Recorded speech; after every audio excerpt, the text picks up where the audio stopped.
pernah dengar nama Pangeran Paribatra? Iya, nama Pangeran Thailand yang dibuang, diasingkan ke Bandung, Jawa Barat. Dan inilah 7 fakta Pangeran Paribatra. Jika kamu jeli nih, beberapa rumah dari zaman Hindia Belanda di Jalan Cibaganti mempunyai nama yang tercetak jelas di bagian depan rumah. Di hampir ujung utara Jalan Cibaganti terdapat 2 rumah yang bertuliskan Dahapati dan Praseban.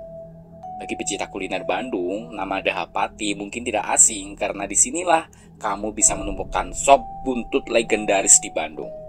Ternyata nih ya, nama Dahapati dan Praseban diberikan oleh Pangeran Paribatra, seorang pangeran dari Thailand untuk istananya di Pengasingan. Dan berikut ini beberapa fakta unik tentang Pangeran Paribatra dilansir dari idntimes.com. Yang pertama nih, anak ke-33 Raja Chulalongkorn atau Rama V.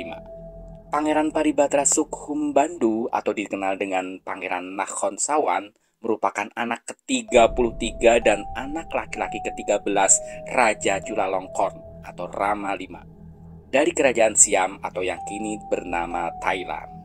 Ia dilahirkan pada tanggal 21 Juni 1881 dari ibu yang bernama Ratu Sukhumala Marasri.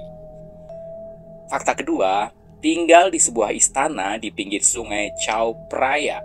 Sebelum diasingkan ke Bandung, Pangeran Paribatra menempati istana Bang Hun Prom yang dibangun oleh Raja Chulalongkorn di pinggir sungai Chao Phraya. Istana ini mulai dibangun pada tahun 1901 dan didesain arsitek asal Italia bernama Mario Tamagno dengan gaya neo-barokwe dan rokoko. Bangunan yang menghadap Jalan Samsen, distrik Pranakhon tersebut kemudian dinamai Tamna Yai. Pada tahun 1913, sebuah bangunan baru untuk Ratu Marasri dibangun menghadap sungai Chao Phraya. Kali ini, bangunan diarsiteki oleh Karl Dohring asal Jerman dengan gaya Jugendstil atau Art Nouveau.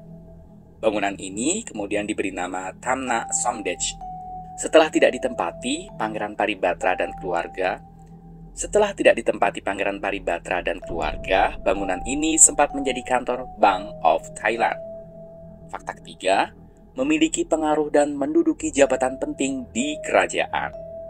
Selepas menjalani pendidikan militer di Eropa, Pangeran Paribatra didudukan di beberapa posisi penting di kerajaan oleh Raja Vajiraput atau Rama VI. Selama masa pemerintahan saudaranya tersebut, Pangeran Paribatra menduduki posisi sebagai Panglima Angkatan Laut Kerajaan, Menteri Kelautan hingga Menteri Angkatan Darat. Selepas Raja Vajiraput mangkat atau meninggal, tahta dilanjutkan oleh Raja Prajadipok atau Rama VII.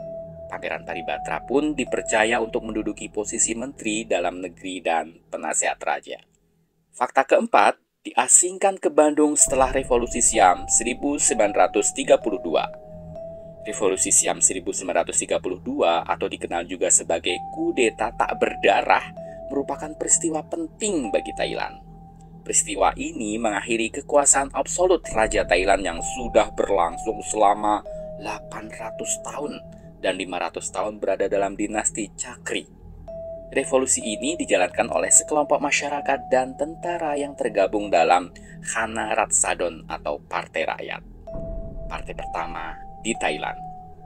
Selama revolusi berlangsung, Khana Ratsadon menawan beberapa pangeran, termasuk Pangeran Paribatra di istana. Raja Prajadipok yang saat itu sedang berada di luar Bangkok segera pulang ke istana dan berunding dengan para revolusionaris. Setelah perundingan tersebut, Khana Ratsadon membebaskan semua pangeran kecuali Pangeran Paribatra karena dianggap masih mempunyai pengaruh kuat yang dapat menghambat agenda mereka. Sebagai gantinya, mereka meminta agar Pangeran Paribatra harus diasingkan. Pangeran Paribatra membawa rombongan besar saat diasingkan ke Bandung, termasuk keluarganya dan putri Nibhadol yang merupakan adik tiri sang pangeran. Fakta selanjutnya adalah Istana Dahapati yang sekarang berubah menjadi restoran dengan menu sop buntut yang legendaris. Pada permulaan tahun 1920-an, pembangunan rumah gedong sepanjang Jalan Cibaganti Baru sampai ke simpang Jalan Pasteur. Namun, Pangeran Paribatra memilih sebidang tanah di tengah-tengah sawah, jauh di ujung utara Jalan Cibaganti. Begitulah Haryoto Kunto menuliskan tentang keberadaan rumah Pangeran Paribatra dalam buku Semerbak Bunga di Bandung Raya. Rumah tersebut diarsiteki oleh Van Lugten, kemudian masing-masing diberi nama Dahapati dan Praseban. Kini, Istana Dahapati menjadi restoran yang mempunyai menu sop buntut yang legendaris di Bandung. Kalian harus coba ya. Sedangkan Praseban difungsikan sebagai TK. Bukan hanya rumah nih, Pangeran Paribatra menghiasi pekarangan rumahnya dengan taman bunga. Beberapa tahun kemudian, pekarangan rumah Pangeran Paribatra tersebut harus terpotong oleh Jalan Cibaganti yang dibuat lurus. Akhirnya, taman tersebut berada di tengah-tengah jalan seperti bundaran dan masyarakat menamainya Bundaran Siam, mengingatkan siapa yang melewatinya pada kampung halaman Pangeran Paribatra.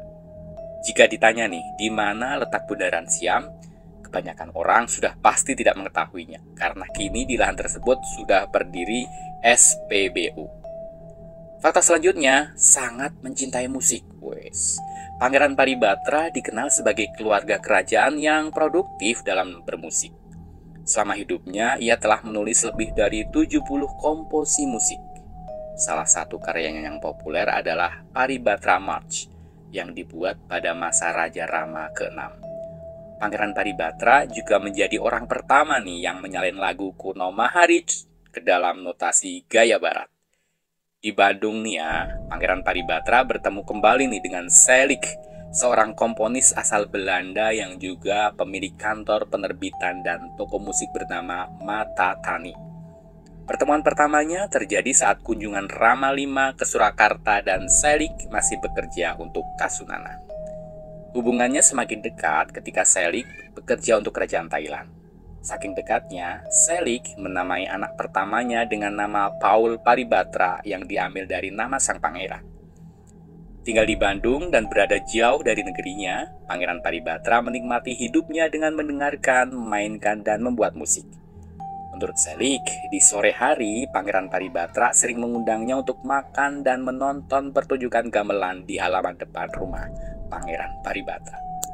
Bukan hanya menonton, sang pangeran juga ikut memainkan alat musik tersebut di beberapa kesempatan. Fakta terakhir, tinggal di Bandung hingga akhir hayatnya. Pangeran Paribatra tinggal di Bandung selama 12 tahun tanpa pernah kembali ke Thailand. Ia menghembuskan nafas terakhirnya di Bandung pada tahun 1944 saat Hindia Belanda sudah dikuasai Jepang. Jasadnya sempat dimakamkan di Bandung sebelum dibawa pulang ke Thailand oleh keluarganya pada tahun 1948. Sebuah prosesi militer dilakukan di Bandara Andir untuk melepas jasad Pangeran Paribatra pulang ke kampung halamannya. Pada tahun 1950, jasad Pangeran Paribatra akhirnya dikremasi di Sanam Luang, Bangkok. Putri Nibhat Nibhadol, saudara tiri Pangeran Paribatra yang ikut dengan keluarga Pangeran Paribatra pun meninggal di Bandung. Ia meninggal setelah 2 tahun tinggal di Bandung, tepatnya pada 29 Januari 1935. Oke, itulah beberapa fakta tentang Pangeran Paribatra yang pernah tinggal di Bandung akibat terjadinya revolusi di Thailand. Ternyata di dalam nama semangkok sup buntut Dahapati yang legendaris di Bandung ini juga punya sejarah unik yang berkaitan dengan kisah Pangeran Paribatra. Akhirnya berikan like, komen positif, share video ini, subscribe channel ceritaku untuk bercerita tentang fakta-fakta unik dan menarik lainnya. Tetap sehat, tetap semangat. Sampai jumpa.